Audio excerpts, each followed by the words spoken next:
Hey everyone, it is great to be here for another college football coast to coast here at Mark Rogers TV, the voice of college football. Our 24th edition, but unfortunately our second edition. Therefore, it's really not truly a college football coast to coast. I know it's just a Mark Rogers TV call-in show is what it becomes. But we're here with you talking college football, and I say that all because we are missing Pigskin Pete. Pigskin's got to stay home with the kids today. The kids are home from school. We know what the weather's been throughout. Wow, pretty much the half the country. We're used to this in Connecticut to a certain degree, but they are really getting blasted from the standpoint of power outages and icy roads and trucks flipping over. So if you are in the line of any of these storms that are going through Oklahoma, Texas, on through Arkansas, Mississippi, all the way to the East Coast and the Carolinas, please be safe. Stay off the roads. If you don't need to be out there, then don't. If you do, then get out there, but be mighty safe and get to where you need to go and protect those loved ones. Certainly. So stay safe, stay warm in the South in particular. We've got to stay warm here in the North, but I noticed today that it's like 14 degrees warmer here in Connecticut than it is in Houston, Texas this morning. So that's the kind of crazy weather we're having right now. But by the weekend, I'm sure it's going to be up to 65 or 70 degrees for them. But they're going to have to wade through a mess again from Oklahoma to Texas, all the way to the Carolinas. I see the weather reports there in the Southeast. Welcome to College Football Coast to Coast. And again, we will try to make it through the next hour or so without Pigskin Pete in our 24th edition. And it's just not the same without him. All right, so I need to drudge up something to talk about because we typically just kick it around. And of course, we just came through the college football season. And there's always something to talk about that's easy. You just talk about the games coming up, the games you just watched, and that's what you've got. And then when the season ends, there's still plenty to talk about because so much happening in the transfer portal, recruiting for both 2021 that just wrapped up, and still the number one player in the country is still not signed for 2021. JT Tuimoloau out of Washington, who's considering Ohio State, Alabama, and Oregon and Washington, and some other top players in the top 300. We're down to about a handful who have yet to sign, but of course, he's the headliner as the 247 Sports number one rated player. I believe he's waiting for this dead period to end so he can go on some recruiting visits.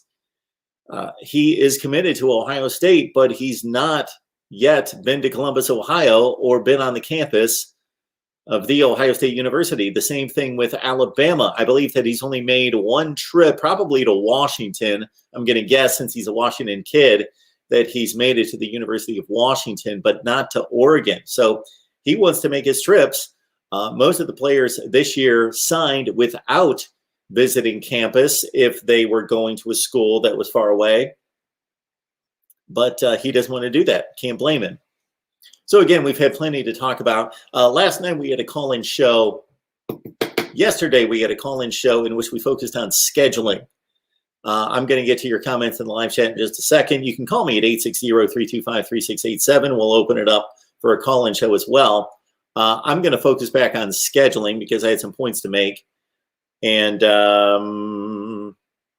yeah, we'll focus on scheduling because the scheduling series that I just released, which broke down the Big Ten, the ACC, the SEC, and the Pac-12 in separate videos to fix the in-conference scheduling.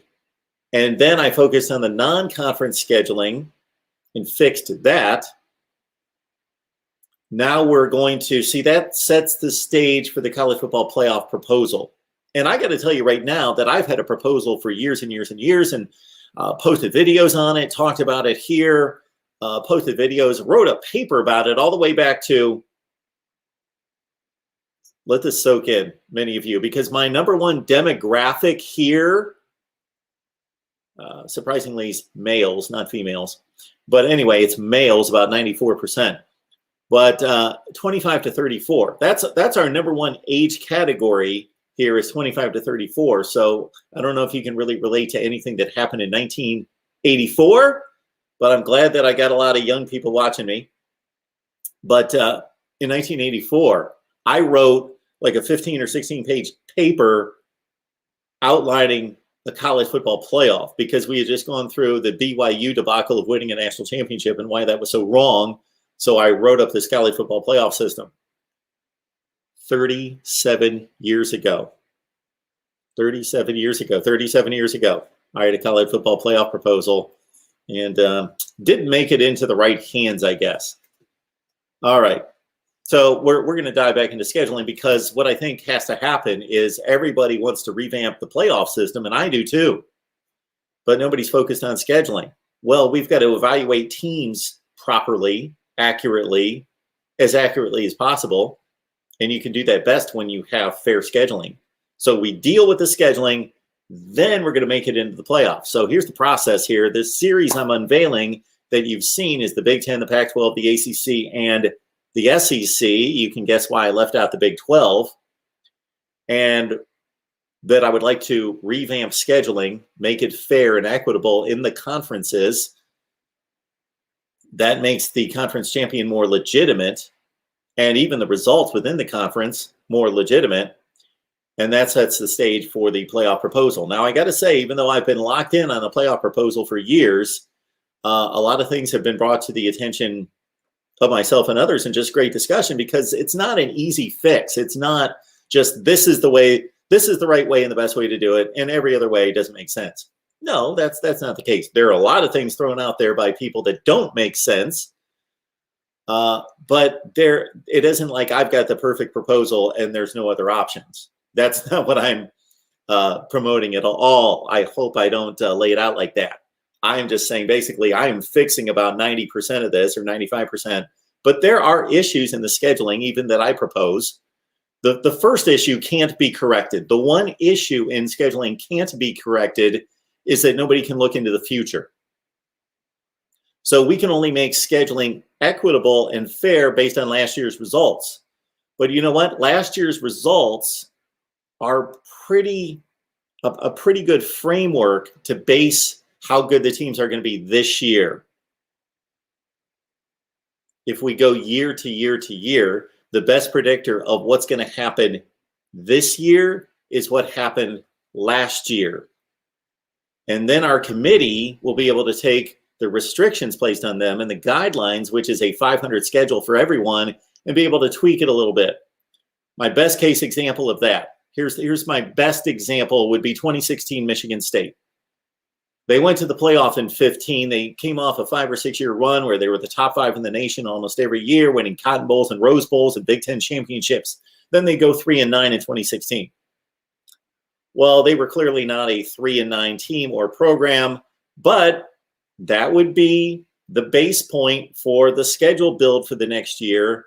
But my committee would match them with a 9-3 team on somebody else's schedule that appeared to be weaker, if you follow me. Okay, so anyway, we can't make it perfect because we can't forecast the future. But I guarantee that if you take my scheduling formula, then you wait for a season to play out, okay? And then you match up what my schedule was versus what the actual schedule is.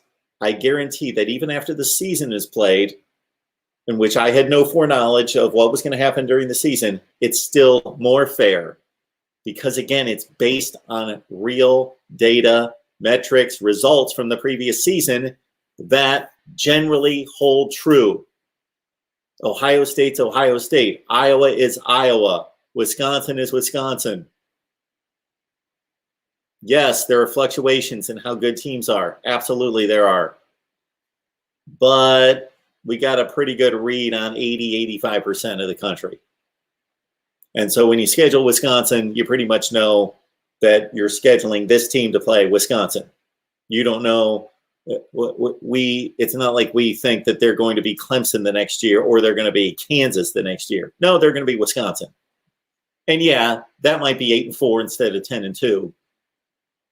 But we've delivered a quality football team program to put on somebody else's schedule versus just throwing it up in the air.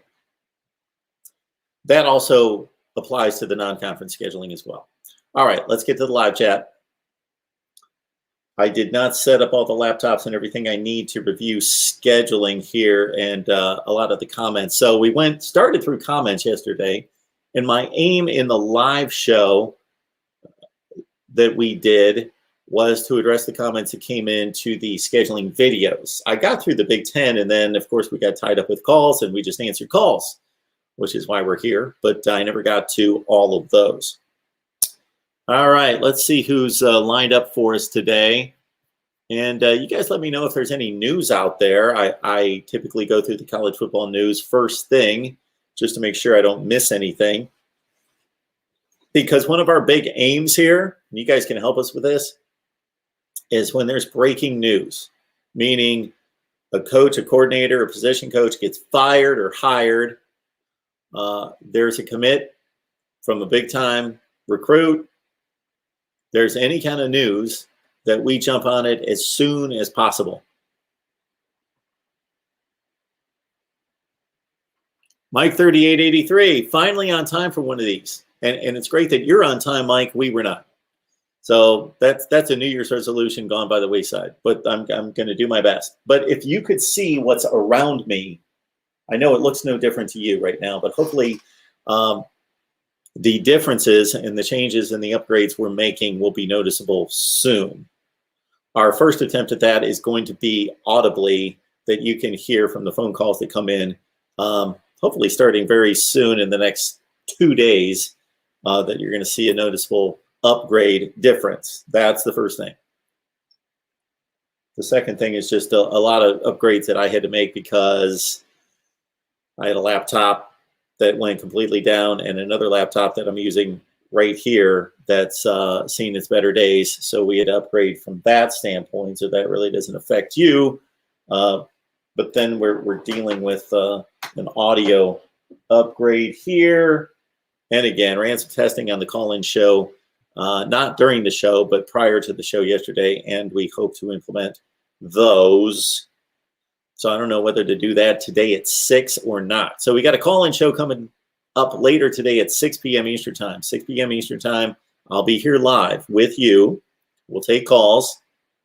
And so the deal is that I don't know whether I should try my new phone system during the live show, or maybe I'll wait late night and we'll do a live test. And if you want to call in, you can call in. All right, so good to see you, Mike 3883. Also want to remind everybody out there, all of you, that your individual contributions keep us going. So we've got a number of potential revenue streams that we need to pursue. And so that includes merchandise for you and includes other opportunities to get our content out there on other channels. We're expanding channels all the time. So please check out Penn State, Wisconsin, North Carolina, Oklahoma. Those are our 4 latest channel launches. Oklahoma, Wisconsin, Penn State, and North Carolina. So please sign up for those. Need to get those channels to 1,000 subs. All right.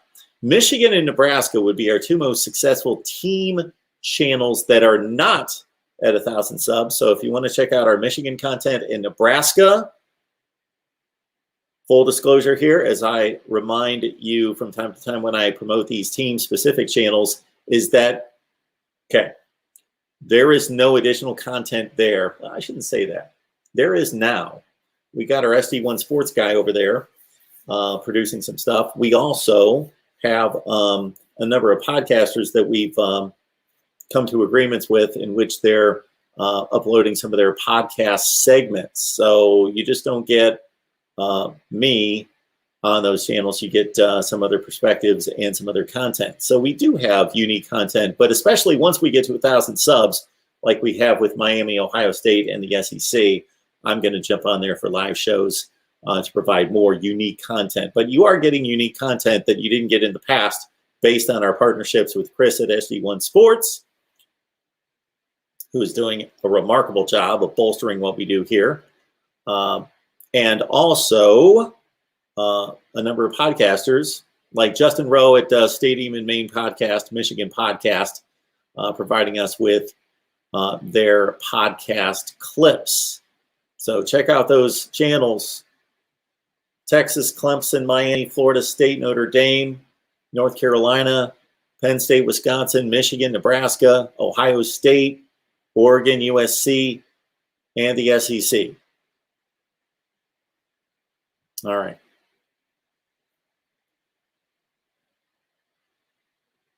John Sarian. Always good to see John here doing a heck of a job supporting. Got Rod in the live chat as well. Uh-oh. John doesn't want us jammering about the NFL. It is a thought of mine to open an NFL channel. There is no way that I can cover college football the way I do and open an NFL channel that would be an NFL channel where I'm keeping up with the current NFL scene. That's just, I would not even think about. I can't even keep up with college football. Can't keep up with all of college football. I've taken on that impossible task. I can't add the NFL and keep up with the draft and the transactions and the free agency and the schedule and all that stuff. What I would do, though, is I would open an NFL channel that would it would lend itself to my knowledge base of the NFL, and that's history. I'd take a certain slant on history and just start by maybe one video per week or something like that. We'll see if we can get there.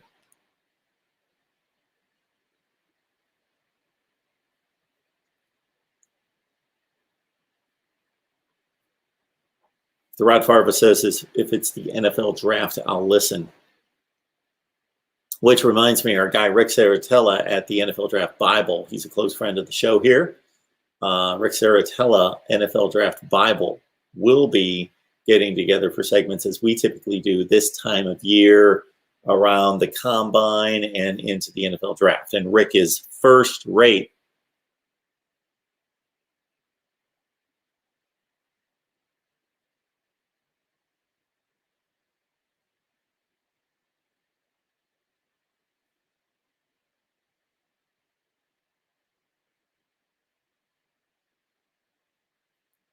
It looks like we've got a Gus Malzahn signing at UCF. Is that what I'm seeing? New alarm clock. You know what you need to get me? Our guy Justin Firm, he set me up with a countdown clock that I used to feature behind me that I tried to wind up the other day, and I punched in all the numbers, but I could not figure out how to get it to count down because it's been so long since I did it that I forgot.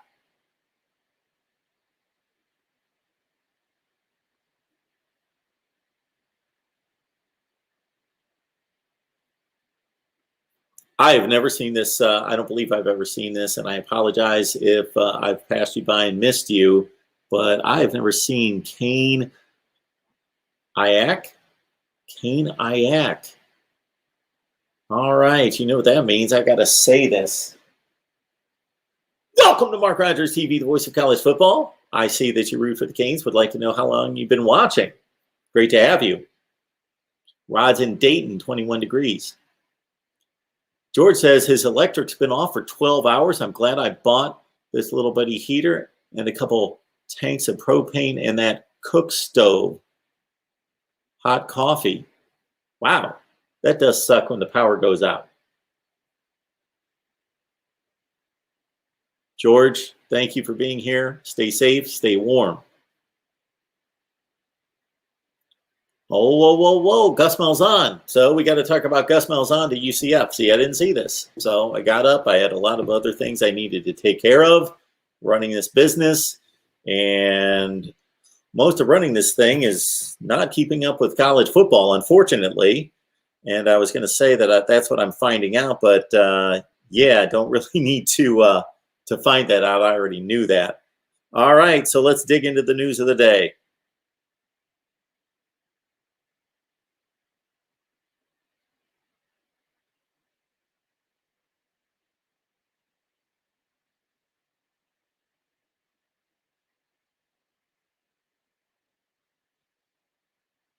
There we go. There it is. There it is. There it is. Let me find it. See if there's anything here we don't know. From ESPN senior writer Andrea Adelson.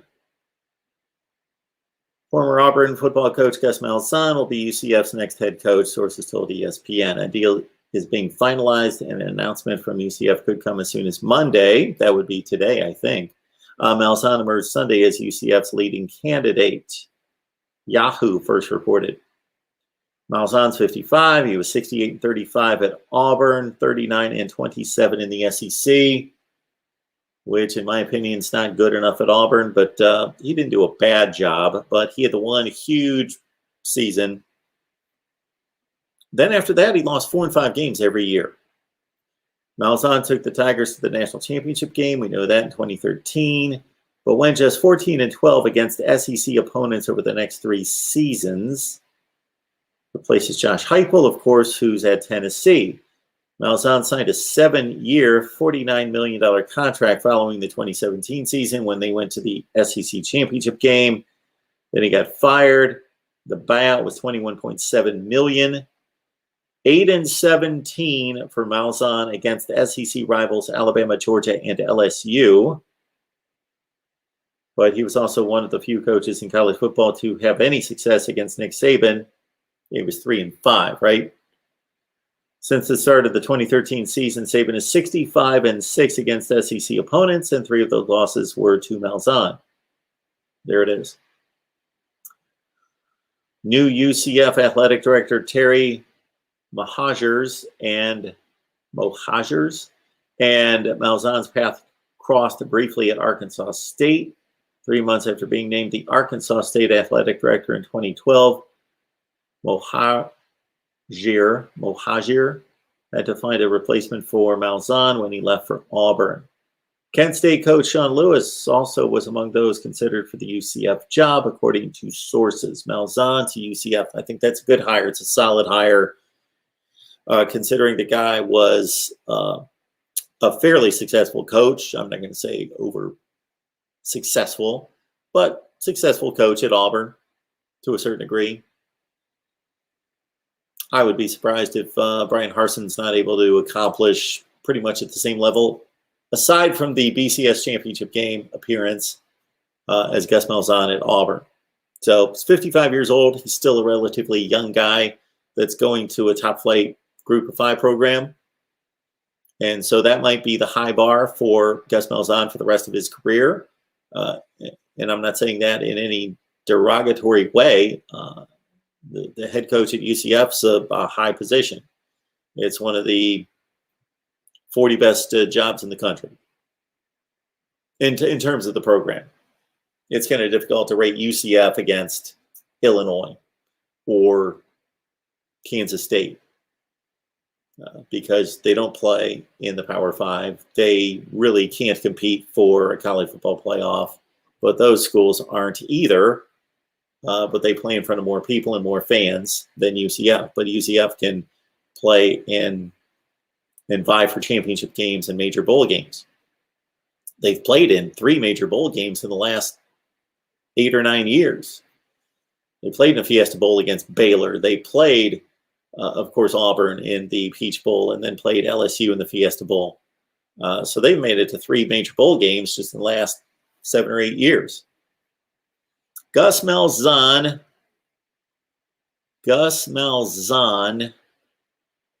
to UCF.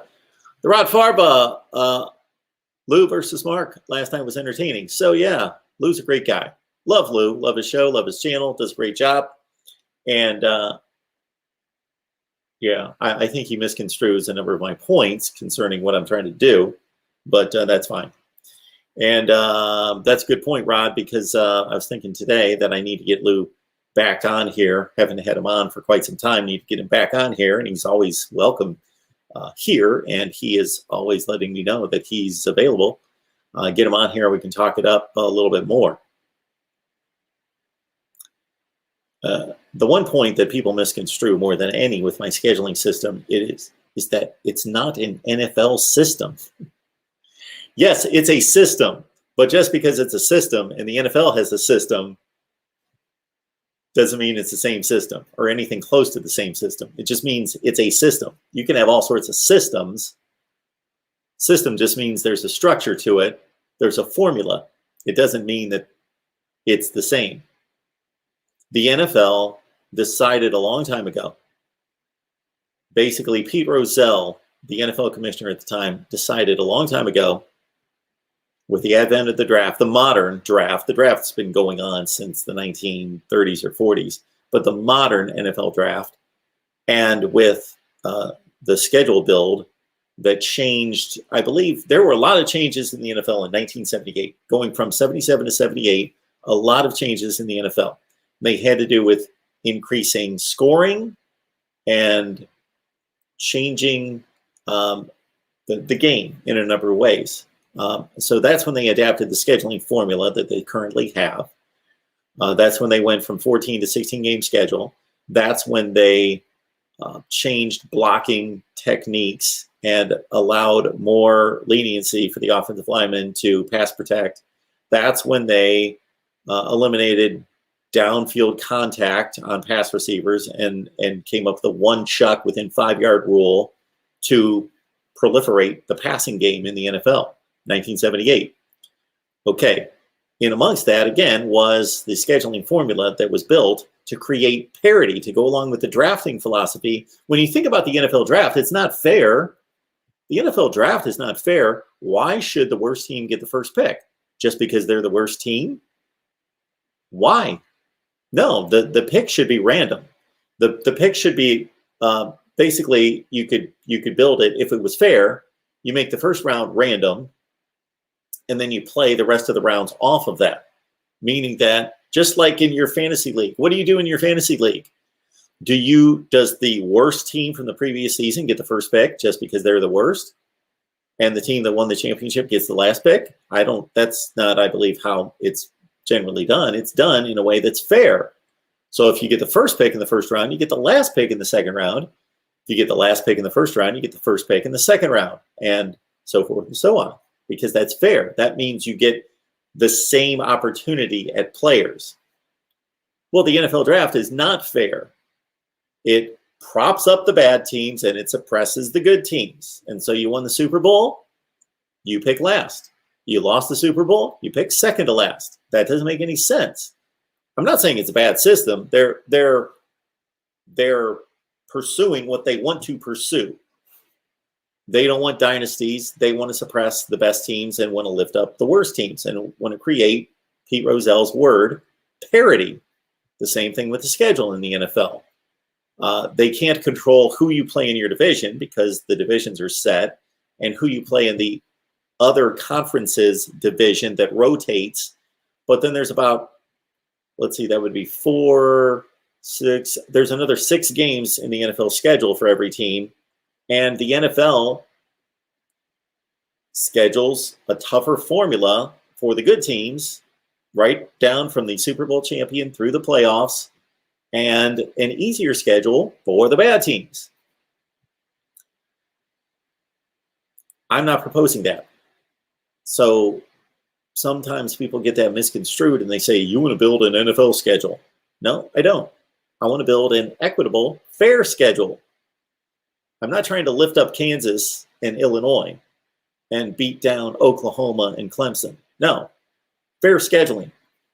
I don't think you should be penalized because you're good or should be propped up because you're bad. No, you should play a fair and equitable schedule. Everybody should play the same schedule, the same quality of schedule. So yeah, that's always a fun conversation with Lou, and he's always entertaining, and he's one of my favorite people on YouTube, and always has been. And he's always has kind things to say about me.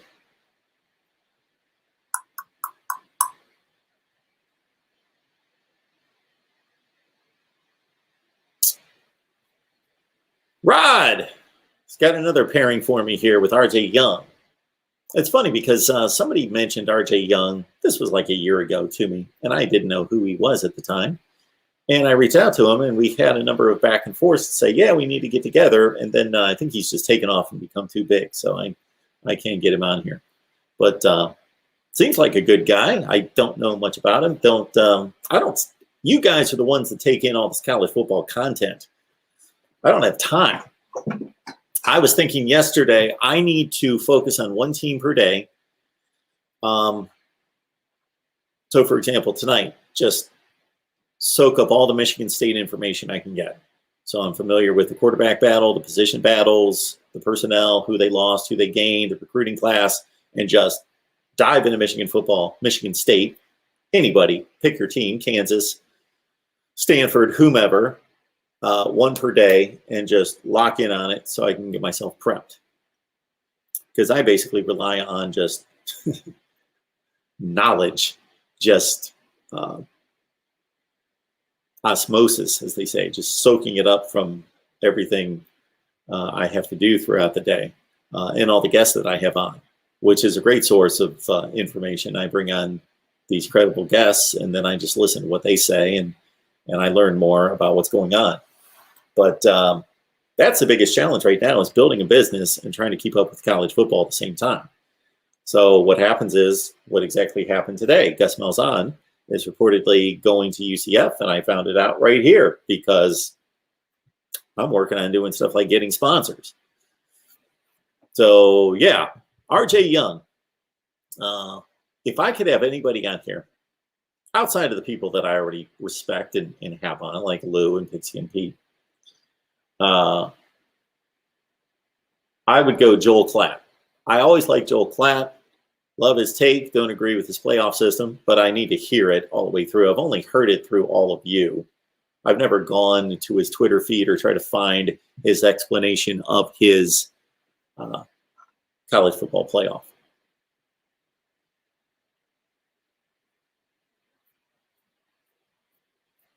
But I know it includes buys. And we all know that buys are bad.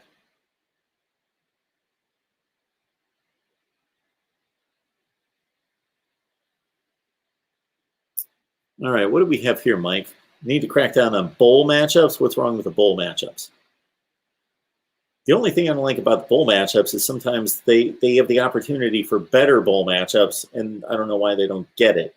Meaning, 2 years ago, you had LSU, UCF, Florida, and Michigan all making the New Year's Six round. Okay? Got those four schools in 2019. Well, UCF and Florida, that would be a matchup that people, especially in Florida, would be fascinated to see. They've never seen it unless it was played in the dark ages or something. I'm not aware of UCF ever playing Florida. Florida and UCF. Natural matchup. In addition to that, you pair LSU and Michigan, two of the great brands in college football that have never played. These schools have been playing for 120 years. See, that's something else that my system would address. LSU and Michigan have never played. My system would address that. LSU and Michigan have never played. They could have played in a bowl game in 2019. But no, what happened? The powers that be paired Florida and Michigan again for a third time in a year and a half, and then UCF and LSU. Those are the kind of things that drive me crazy. But in regards to the one-to-one matchups, now sometimes because of certain conferences like the SEC, typically, it's almost always the SEC. It's typically the Big Ten as well. Get teams elevated into the playoff and into the New Year's Six, then it creates uneven matchups down the tiers. Because let's say this particular season, the SEC had how many teams in the New Year's Six? Well, Alabama, Texas A&M, Georgia, Florida. So they're down to their 15 to play in the next bowl tier. And so they were playing up. They were playing competition up. And to the SEC's credit, they still won a lot of games. Went 7-2 in the bowl games, I believe. 7-2. Alabama won 2. Auburn lost. Kentucky won. Georgia won. Florida lost. That's 2 losses. I think they had 7 wins. Alabama won 2. Georgia 3. Kentucky 4.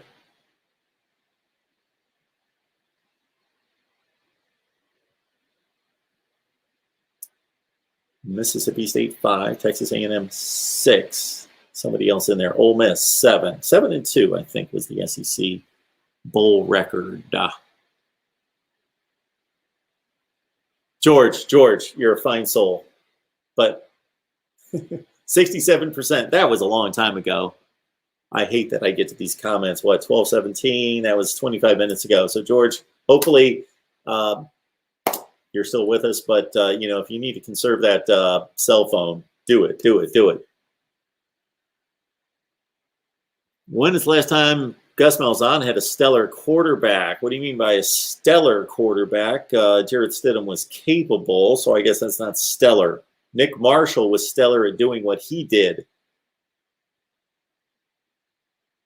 Nick Marshall could run that.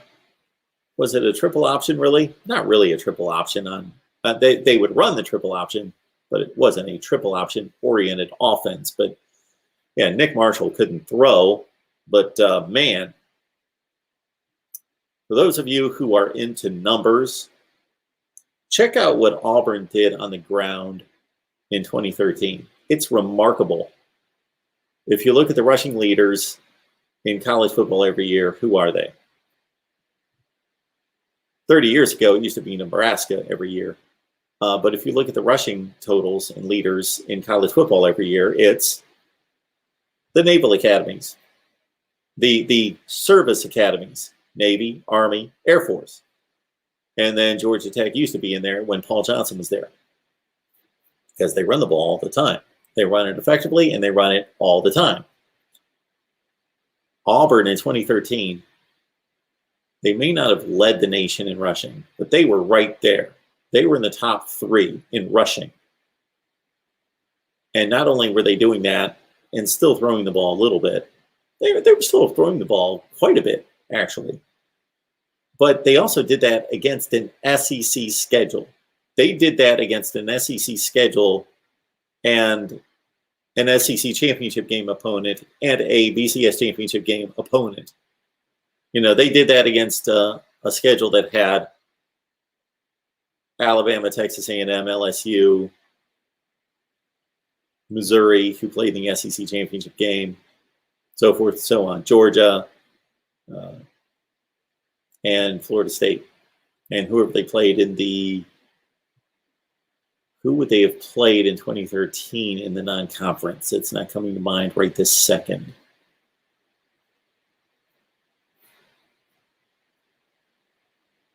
Yeah, save that battery, George.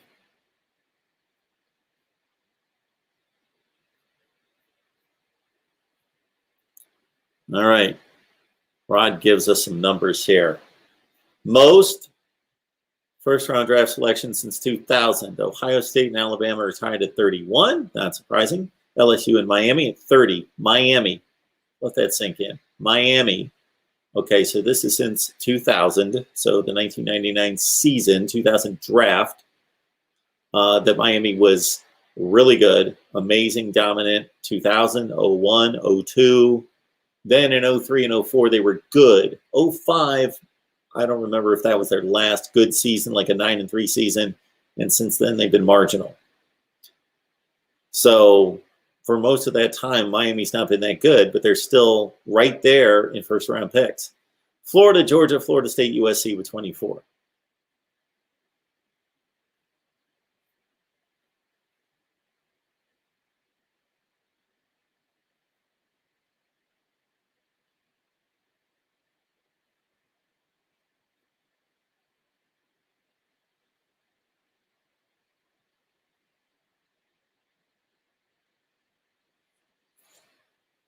All right, the Rod Favre shaping that statistic there.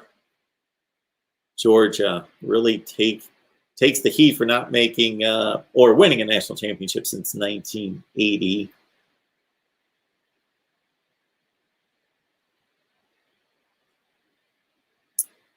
The thing about UCF they have won all these games the last 3 or 4 years, and their recruiting classes have not been even for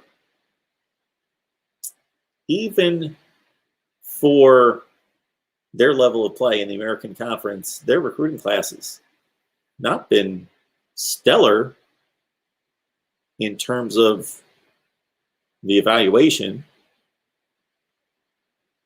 Ricardo as a topic here, I guess. ESPN Big Ten retirement. Who made trade Deshaun Watson? Tell us Big Ben retirement. Who replaced draft pick Dan Orlovsky, Graziano, and Ryan Clark? Say it, Mark Rogers College TV. Boy, there's a lot there.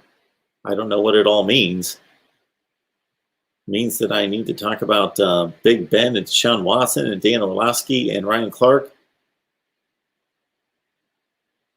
A lot there. Okay.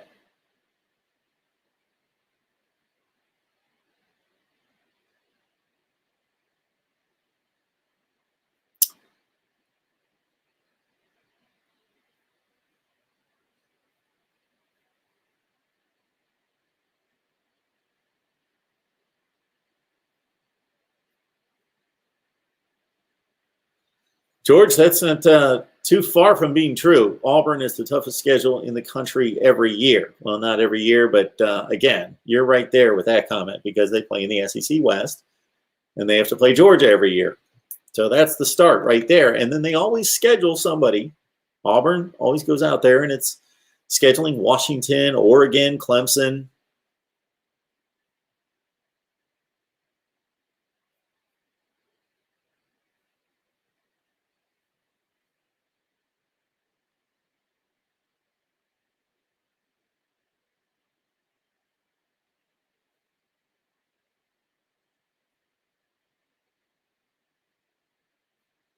Jim John, what can we expect from Gus at UCF? I believe we can expect success. So he's taking over a program. Of course, the Scott Frost resurrected and Josh Heupel maintained.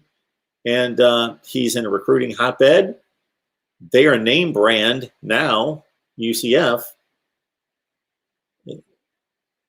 High school football players know of them at least.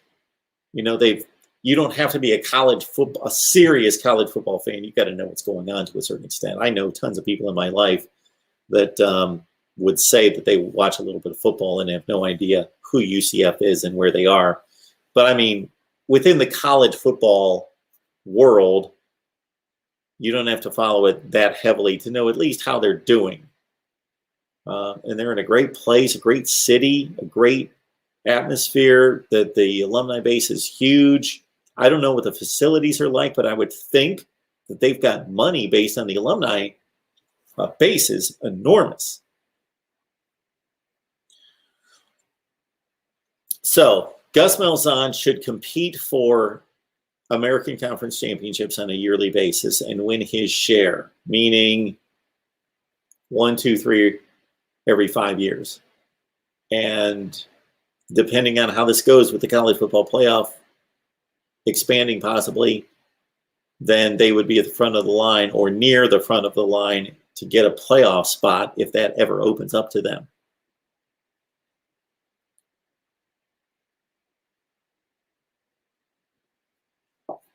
Jordan, I got to say, I agree with you. He doesn't need an elite level quarterback at UCF. He is an offensive guy, really knows how to maximize what's there, and he will be able to get a talented quarterback at UCF to play for him.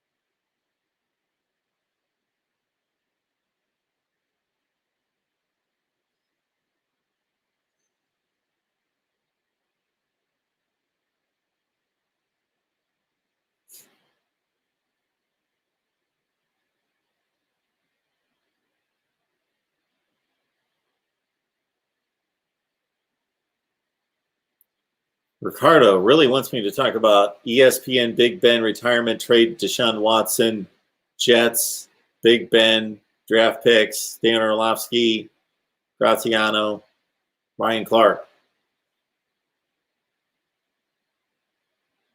57%. There's the update from George, but again, I'm about 20 minutes behind.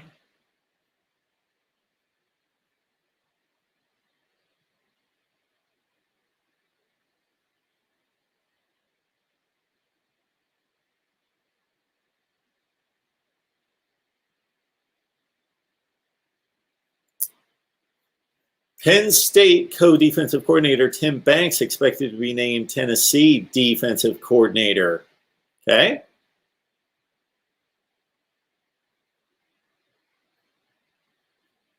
Get on that. What I basically got planned for the rest of this week, in addition to the weekly beat, where we at some point during the week are going to talk Ohio State, Michigan, Nebraska, Texas A&M. There's a number of teams that we're following and tracking, Florida and others, yes, not just them. But I can only get to so much, and so I got to prioritize the best teams. I got to prioritize the news, of course, and I got to prioritize who brings in the views. So I get to as many teams as possible.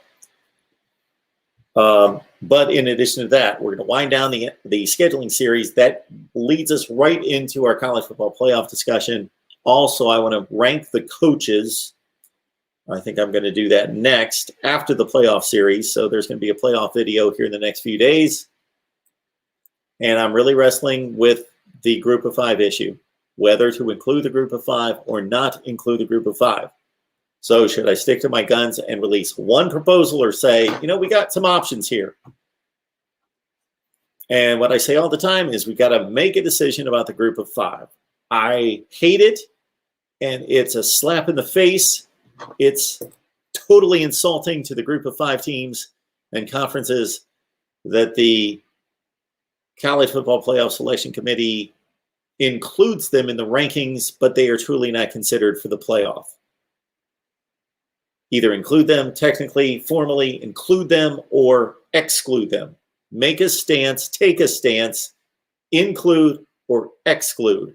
Not they're being considered, but the track record of the 7 years lets us know they're really not considered. So they either get one spot at the table or they get told to play their own playoff, if that's what they want to do.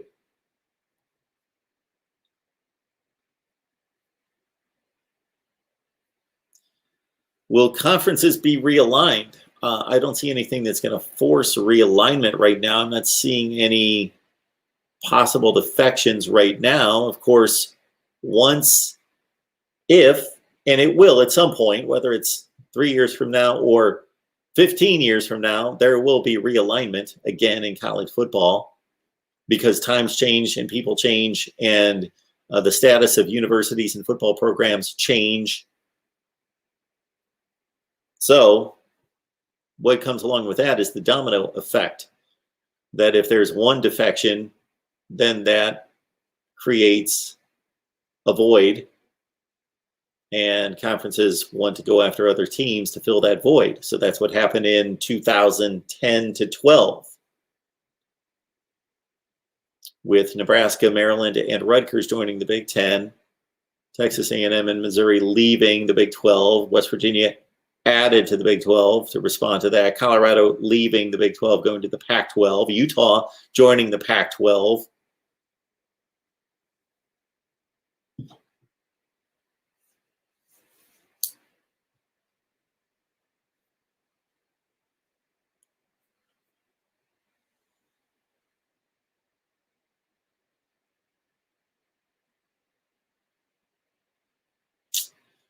Mike says, I was trying to take your regular season reschedule approach to bowl games. I have a bigger issue with bowl game matchups than regular season schedules. Really? I don't see anything wrong with the bowl matchups, except for on occasion they're screwed up. Mike, you got to forget this season's bowl matchups because of the lack of games played and because it all got messed up and the sub 500 teams could play in bowl games. You can't take this season for an example, but go to, so Mike 3883, I would like you to let us know what's wrong with the bowl matchups. You would have to show me examples of what's wrong with bowl matchups. I'm not seeing a huge issue. And again, there are some outliers. I just laid one out in 2019. There was one in 2019 as well, in which Wisconsin and Miami played the year after they just played. They played in 2017, then they played in 2018. Why? There was an ACC Big Ten tier system, and Wisconsin and Miami got lined up 2 consecutive years. One in which they were both playing well as top 10 teams, and they played in the Orange Bowl in 17. Then the next year in 18, they both had down years at 7 and 5, and they got thrown in the Pinstripe Bowl. Well, the Pinstripe Bowl, and there were other bowl matchups that are very similar to the Pinstripe Bowl down the ranks of the ACC and the Big Ten. I think that same year, Auburn played Purdue, which turned out to be one of the most awful bowl games in the history of the sport. Auburn and Purdue played 56-7 at halftime. Auburn and Purdue played. Well, Miami and Wisconsin just played the year before, and they've now played 3 times in the last 10 years in bowl games. Why not flip Wisconsin and Purdue? That's the matchup that could have been flipped. The other 2 teams could not have been flipped because they were 2 different conferences. But take Wisconsin and have them go play Auburn, and take Purdue, have them play Miami. They would have been both better games. So the result of that was Wisconsin beats Miami 35-3, and Auburn annihilates Purdue 1,000,000-0. When I'm pretty sure Wisconsin would have given Auburn a much better game, and Purdue and Miami would have played whatever kind of game they would have played, probably closer than 35-3, especially with 2 teams playing that just played the previous season. So yes, there are some little spots in the bowl lineups that I can find issues with, but I don't think the overall plan is that bad in the bowl games. Again, it matches up similar seeded teams in conferences.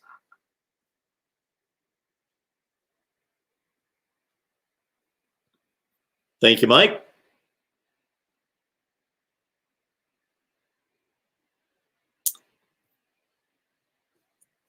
Opinion on Jamie Newman and Jalen Darden. Jamie Newman moving on to the next level. Man, Jamie Newman hit the scene in 2018 when John Wolford got hurt at Wake Forest. And the first thing that we saw out of Jamie Newman that year down the stretch was that I'm not going to pull up the specific numbers here, I pretty much have them in my head, that he basically proved to be a clutch quarterback for that particular year for being a new starter who had no experience. He had a last-second win against North Carolina State and against Memphis and against somebody else.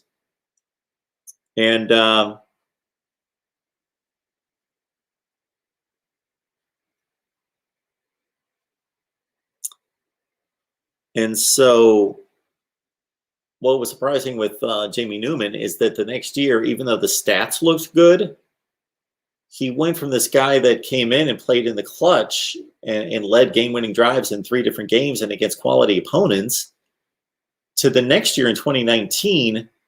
He had good stats again, but if you looked at his performance against the better competition, culminating with the Michigan State bowl game loss where he went 12 for 27, he didn't play well against decent competition. Now, I understand when Wake Forest lines up against Clemson, he's lining up against a superior defensive line to his offensive line. He's in a hole. He's in a bad spot. Jamie Darden, when you bring up that name, I just know the name, know that he plays at North Texas, wide receiver. Jalen Darden, my apologies, mixing up Jamie and Jalen. Jalen Darden. And so I don't know, have much of a scouting report on Jalen Darden because just the way the football schedules line up, my opportunity to watch too much group of 5 football, unless it's on Thursday and Friday night, is next to zero because I'm watching Power 5 from noon to 2 o'clock in the morning on Saturday. So I know he put up big numbers, and now I'm looking at them. He caught 32, 48, and then his last 2 years at North Texas, Jalen Darden, 76 and 74 receptions with 12 and 19 touchdowns. So his numbers this past year in 9 games, College Football Addict, and I'm sure you know this because you're bringing them up, in 9 games. So if North Texas would have played a regular season of 12 games plus the bowl game, 13 games, imagine his numbers, because in 9 games, Jalen Darden caught 74 passes for 1,190 yards and 19 touchdowns. That would have been prorated to 100 catches and about 26, 27 touchdowns in 13 games. Wow. What is the projection on Jalen Darden and Jamie Newman in the NFL draft? You can let us know that. John, thank you so much for encouraging everyone to hit the like button. And I got to tell you this, as I often say this in recent weeks, since I saw another YouTuber do this and it made total sense. You guys like the content. Even if you don't agree with me, you enjoy what we do, which is the mission is to deliver the best in discussion, debate, and analysis of college football. That's the aim. I'm not saying we hit it every day, but that's the aim, the goal, the mission. All right. So if you like our intent and you enjoy the conversation we have directly with you on the phone and through the live chat and everybody else talking it up in the live chat with each other, we've got a community here, a Voice of College Football community. So if you enjoy it, other people will enjoy it. So please share the videos on social media. Let people know that we're here. When you know that we're going to be on, let's say at noon on Monday, just let people know on Twitter and Facebook, hey, got a great college football discussion coming up at noon. And here you go. Here's the link. And that would be much appreciated.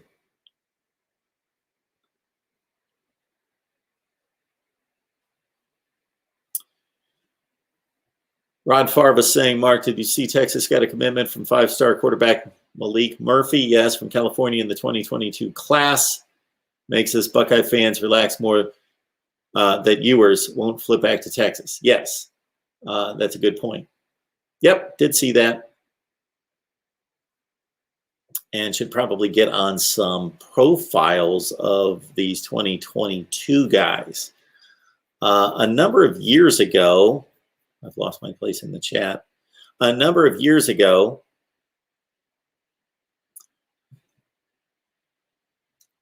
I did interviews with some of the top high school football players in the nation. I just reached out to them on Twitter, Justin Fields in particular, Spencer Sanders, and others that I did interviews with. But it just became so time-consuming, and you could imagine a bunch of 18-year-olds, half of them would forget that they said that they would talk to you Monday at 3 o'clock and they wouldn't show up and you never hear back and all of that. So it was just a nightmare. As Pigskin Pete said the other day, he said, I just don't even know how you schedule all these guests to begin with. Just doing that must take up hours per week. Yeah, it does. So anyway, I hit up the top 10 recruits in the nation for 2022 on Twitter last night. So we'll see if we get any response, and I'll continue from there, and we'll see if we get some decent interviews with some of the top players in the 22 class. All right.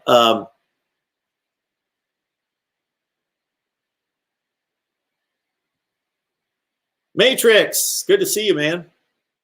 Hello, Mark. Thanks for talking about my question on recruiting fairness yesterday. Of course. Folks, I think you understand, after watching me every day, that I'm not ignoring anybody here. I can't see all the comments and continue to do everything with the conversations with guests and so forth. So if I don't get to your question. I just didn't see it. And plus, you got to understand that I can't see the full scroll of comments like you guys can because of this application I've got that takes the comments and posts them to the screen, which I think is phenomenal. That as soon as I saw StreamYard was able to do that, I was locked. I was sold and said, I got to do it through StreamYard, or at least for now, until we upgrade, do it through StreamYard. And because I can post the comments right to the screen. I love that. But you got to understand that I only see a limited section of comments. And if I advance it too far, then I lose the opportunity to see previous comments.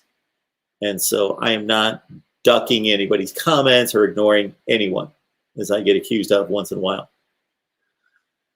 Samson Simpson says Cincinnati will win the American year in and year out as long as Fickell stays put. Well, I can't argue with that right now. College football addict, if Harbaugh gets canned after 21, what are some guys you think could get that job? Well, Matt Campbell has said he's not interested in Michigan, but understand that Matt Campbell knows that Jim Harbaugh just signed a contract and that he's got a good situation at Iowa State. I'm not saying that he's being insincere, and he does have an interest in Michigan. I'm just saying that we've heard that from coaches before. Michigan. Luke Fickell said no to Michigan State. He's an Ohio State guy. That might be a bit awkward for him to go to Michigan. But of course, from a coaching standpoint, he's near the top of the rung. Chris Peterson decided to step away from Washington because he said that there was too much stress. Just he could not put up with the grind. Now, to take him from a less stressful situation at Washington and crank up the meter on him to go to Michigan, I don't know. But from, again, just a football standpoint, Chris Peterson would be a great fit. He's one of the best coaches in the country. Anybody else have any other viable names besides Matt Campbell and Chris Peterson? I don't know if Mario Cristobal would be interested in the Michigan job. I don't know if it's a good fit for his style or his, let me put it this way, just where he wants to be in his career or location. But Chris Peterson and Mario Cristobal would be guys that I would go after. They would be on my list at least. I would at least want to hear from them.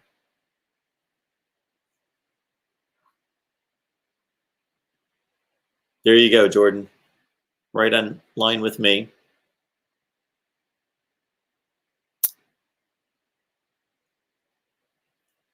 Ricardo, talk about the worst years in college. North Carolina and Kentucky should be fired in basketball. You guys might be surprised with my college basketball background. I've covered a Final Four. I've covered multiple college NCAA tournaments, traveled around covering teams like Ole Miss and Mississippi State. So I used to be locked in on college basketball.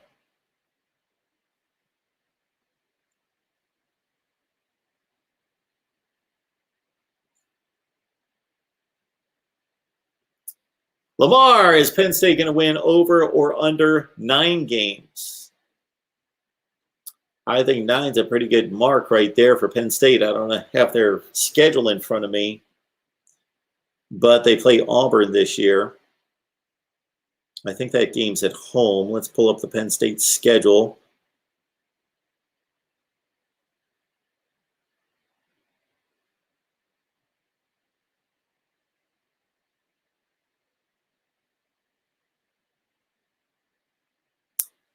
The Big Ten is playing more conference games to open the season, and here's a big one. Penn State at Wisconsin. So they're going to be a slight underdog, you would think, in that game. A slight underdog.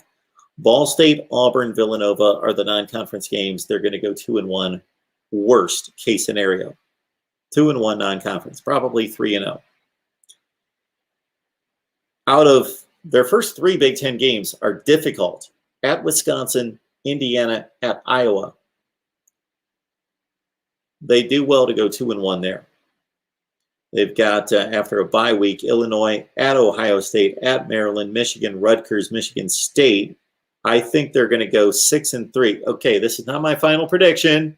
Those come in August. But right now, I got them right sitting on 9-3. I think they go 6-3 in the Big Ten. I think they beat Auburn at home to go 3-0 non-conference, 9-3. I would think that the over-under in Vegas, Lamar, if you looked at it, is probably under 9. I would think for Penn State it's 8 or 8.5.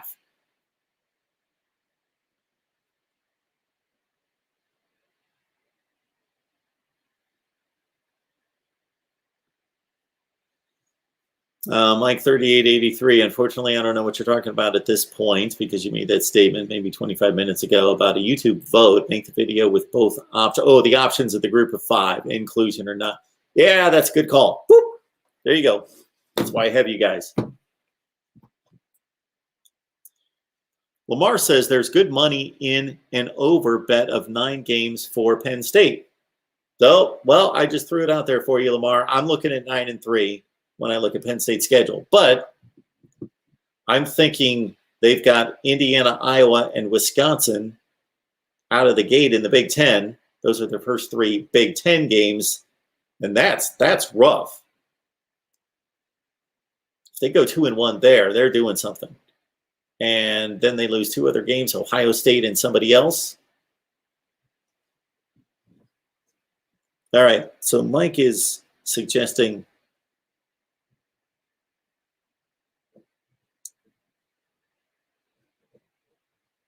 that we go with a vote. Okay. Yeah, we'll see. Samson Simpson says Penn State will bounce back to 10-2 or 9-3.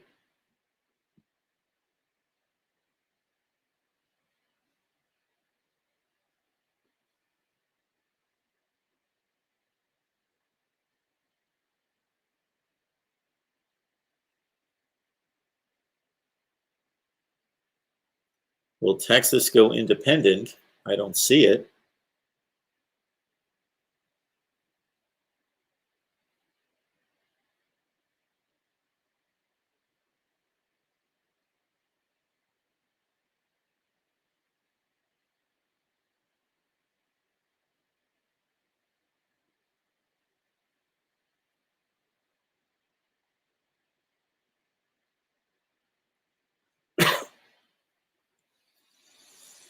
Okay, Jordan, good to see you. You're gone.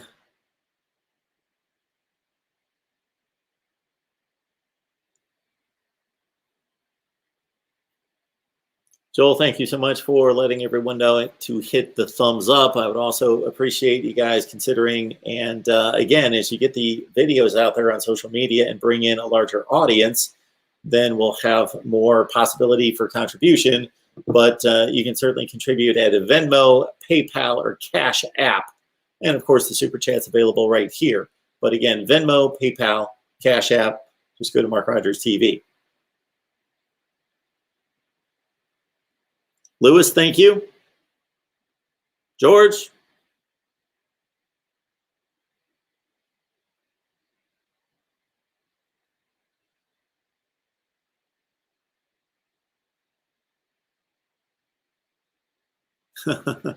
Lane Kiffin at Michigan. I don't see that marriage. I do not see it. Michigan is too conservative for Lane Kiffin. George, thank you so much. If anybody is able to join Mark Patreon page, it comes with exclusive content and helps keep the channel alive. That's exactly right. It's a minimal cost. We're talking 15 cents a day, $5 a month. And shoot, we put out a Super Bowl wager that would have made you however much money you would have wanted to make on a prop bet. So we got that to you on Super Bowl Sunday. And you get my predictions over there, which, of course, I'm not going to be making any college football predictions here for the next few months, but you get my predictions exclusively there. And we had an exclusive live stream there the Friday before last, and we'll have another one this week or next. Exclusive conversations with you. And you also get the lowdown on Mark Rogers TV, the voice of college football, as I look around at all the equipment we've purchased recently that needs to be learned. It's all hooked up for the most part, but learned. And that's part of the process as well. A number of people have told me that they want an insider look on Patreon. So I have provided a little bit of that and need to do more.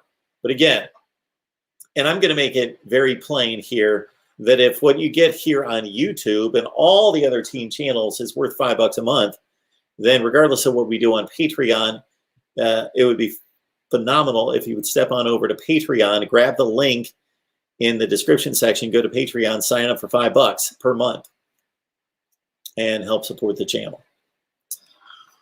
All right, folks, I've got to get to work. It's time to get to work. This is all the fun and games part of it right here, but I got to get to work to make sure that this thing stays on the air.